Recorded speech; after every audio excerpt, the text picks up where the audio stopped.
Doing it, G'day, guys. Yes, if you watch my channel, you know I'm a very, very proud New South Welshman. And I live in the greatest part of Wales, New South Wales. So from the bottom of my heart, I care about Wales rugby. Okay? And, you know, every time I watch this so-called British and Irish Lions, I just think to myself, why do you even call it British? At this point, you might as well just call it the English and its subjects. Right? Because, again, injustice was done to another great Welshman. Thomas Williams was by far the best halfback. I almost said fly half because he might as well be the best fly half. The best halfback on the field against the Western Force. Scoring 2 tries. Apparently, that's not good enough for the English-born Irish coach. My goodness. My goodness. The injustice. He's not even on the bench tonight after the outstanding performance. And, you know, another man that has done a tremendous job 2 games in a row now, and that is Jack Morgan, right? Everybody knows. Everybody knows he's going to get cut before the first test. You watch. He played 2 80-minute tests, and they're going to come up with some excuse like, oh, he's played too much game time. Got to give him a break. Oh, sorry. Sorry, Jack. Can't select you because you played too much games.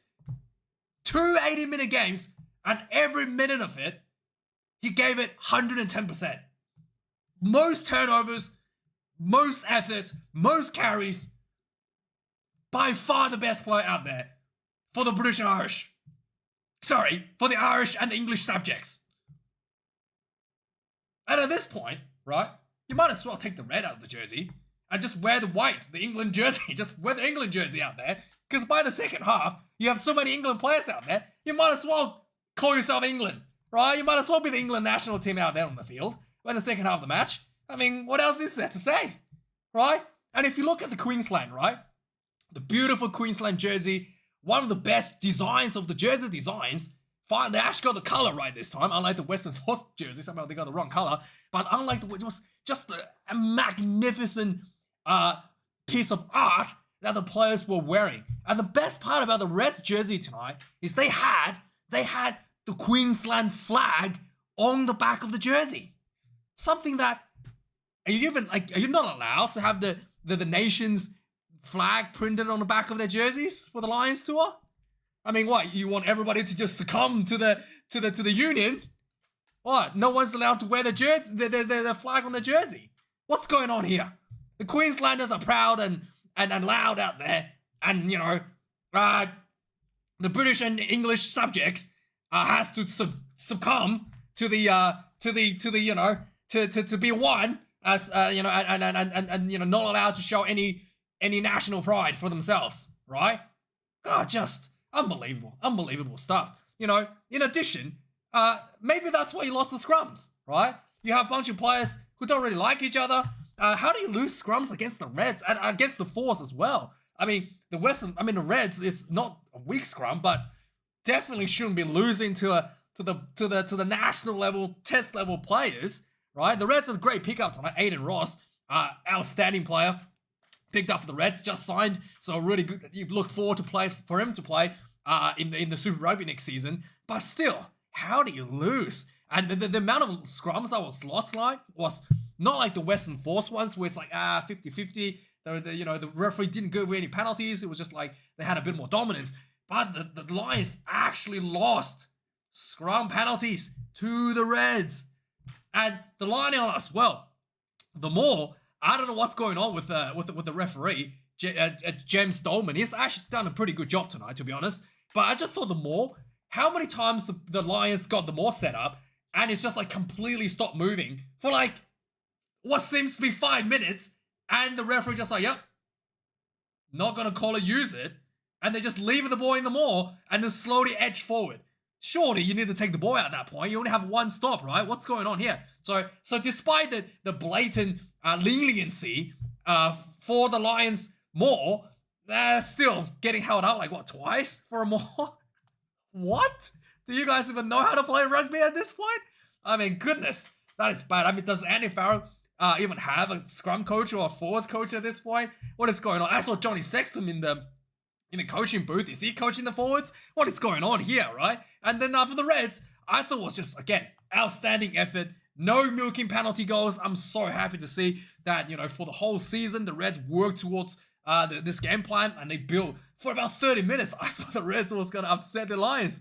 Last weekend, the Force lasted about 15 minutes. The Reds lasted about 30, I would say half the game. And then, only for the second half, the English came on, literally, the English reserves came on and made a difference to the game. It was pretty brutal. Once, players like Andrew Porter came on, it was just a little bit too much. Andrew Porter, everybody knows. I love Andrew Porter. He's, I think, the best player in the world right now. He's on, and then just made a big difference in terms of physicality for the 4-pack there as well. And the Reds just couldn't keep up. I think once the fatigue kicked in, a lot of the Reds' game plans, like the post-contact offloads, Kanda Masami, outstanding again tonight as a playmaker. Some of the post-contact offloads just wasn't able to go to hand. The accuracy is just a little bit off when the fatigue kicked in the second half.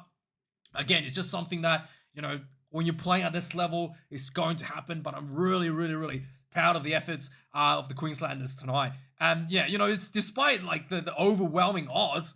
Like I said, they hung in there for half a game. The British Irish Lions, they have two different fly halves on the came onto the field. Finn Russell played the first half, and then Finn Smith came on the second half. And basically two different styles. Finn Russell just when he was on the ball, just go left and right, left side of the field to the right hand side of the field, back to the left hand side of the field, and continuously. And then when Finn Smith is on the field, he just kicked the ball dead, right? It is just, not sure what's going on there. It doesn't seem like this unified strategy there for what the Lions really wanted to do. It was kind of just go out there and do what you do best and see what happens. So not sure there. Another thing I want to talk about is game management for the Lions. The game went to 84 minutes. Okay, I know they wanted to put the scoreboard up and then score an extra try or whatever to make it look good. The final score was, what is it? Oh, here it is. 12 points to 52. But it was they've already won the game. And they played an extra 4 minutes to score an extra try. I mean, honestly, you shouldn't do that because there's a chance of getting injured. You've already won the game. You really don't want any of your captain or anybody get injured just for a try. That's completely pointless. You don't get a bonus point. You don't get anything. You're just risking yourself. The Reds players, half of them, most of them are not going to be playing anymore after this game. And, the Lions has to carry on to the next game against the Waratahs. So you don't want to get any injuries, especially your key players. But hey, they played on for an extra 4 minutes to put an extra try on just for show. Just to, again, shows maybe arrogance, maybe a bit too much pride. I think it's too much pride. The bigger the pride, the harder you fall. They fall, right? I think that's what they say. So yeah. With that being said, the injustice against the Welsh still. Hopefully Jack Morgan don't get dropped before the first test, but they will. They will drop him. And overall, let's have a look at the stats of the game. The Lions definitely just running the game a lot. 536 run meters to the 277 for the Reds. Definitely more run meters than last week against the Western. I don't know why the stats are not working in Rugby Australia's website, but hey, we're just gonna have to go with this. But yeah, it is just one of those things where, I think there's lack of direction to really what the Lions wanted to do.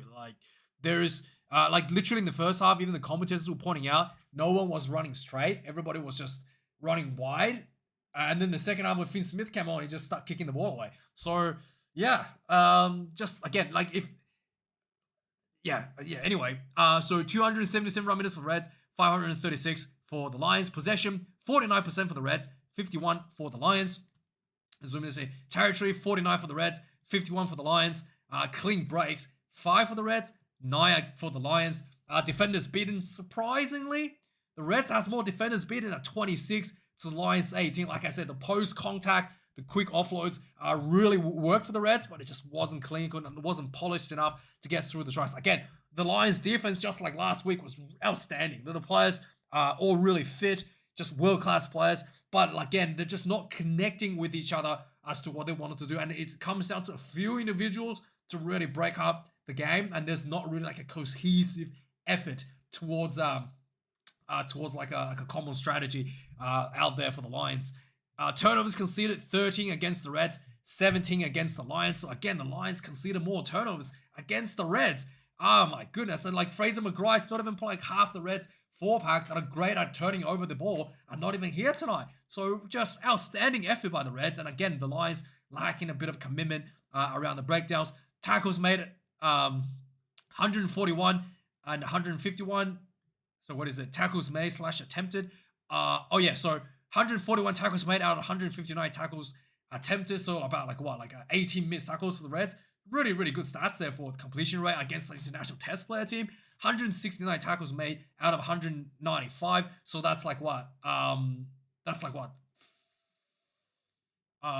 that's actually 26 missed tackles for the Lions. So the Lions actually have more missed tackles and lower completion rate than the Reds.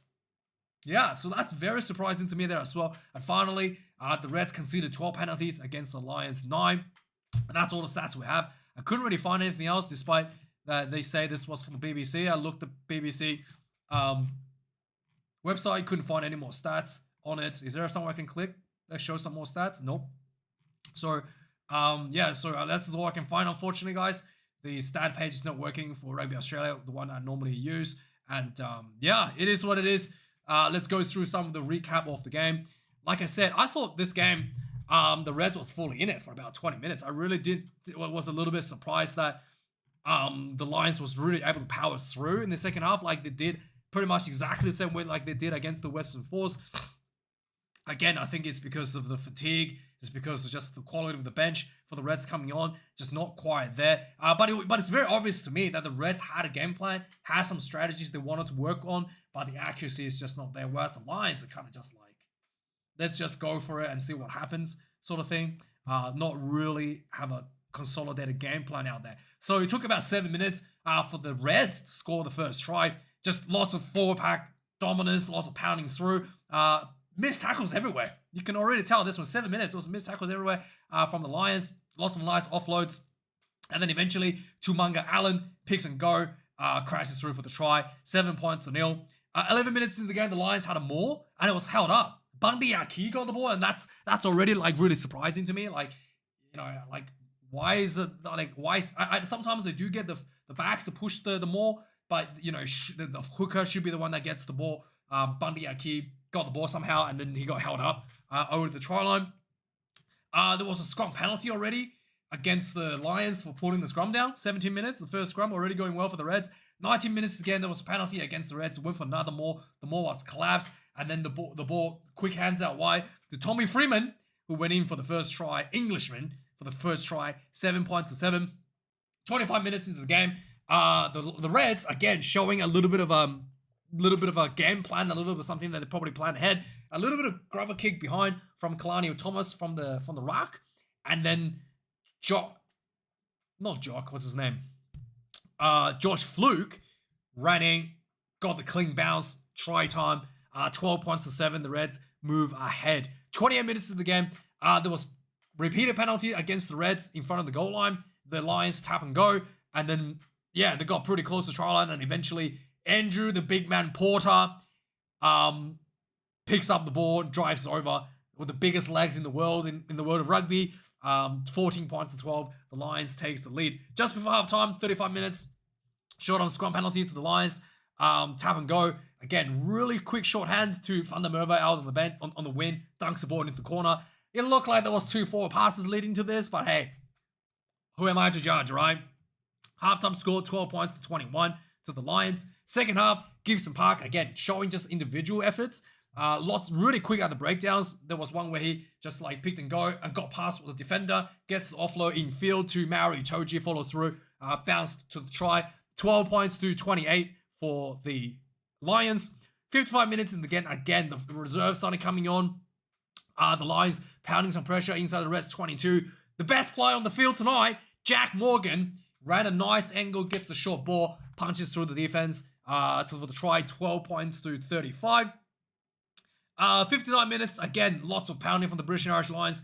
And then Tommy Freeman gets the pass.